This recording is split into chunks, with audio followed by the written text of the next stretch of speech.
প্রত্যেকটা ছেলে আপনার জামানত বাজার করবে। দুই একটা কাণ্ড করতে হইতেও পারে, বলা যায় না। কারণ যে তরুণ টরুণ বানাচ্ছে, এলাকায় পয়সা টয়সা খরচ করতেছে 2-4 জন। ওই যে মাহফুজ আলম অনেক অসংখ্য তরুণ বানাইছে, টাকার তো অভাব হয় না এখন। হ্যাঁ, তার বাড়িতে ইউটিউবে দেখবেন বহু মাইল চিকন রাস্তা দিয়ে, কাঁচা রাস্তা দিয়ে যেতে হয়, কিন্তু তরুণের কোনো অভাব নেই। এত হঠাৎ করে এত পপুলার ব্যক্তি জিততেও পারে, বলা যায় না। যেমন বাবর যেতে বিএনপির, বাবর একমাত্র এমপি যে জিতবে, ইলেকশন দিলে জিতবে। হ্যাঁ, আপনি বলেন বাবর যে স্বরাষ্ট্র প্রতিমন্ত্রী ছিল, সে 1 নম্বর ব্যক্তি জিতবে, মনে রাখেন।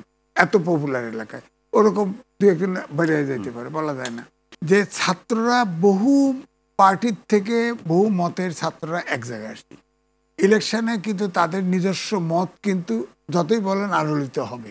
দ্বিতীয়ত, এই যে এই রাজনীতিতে, এই যে মাসুদ কামাল ভাই বলল যে এই রাজনীতিতে কোনো প্রবীণ নাই, কোনো যুবক নাই, এরা তরুণ তরুণ।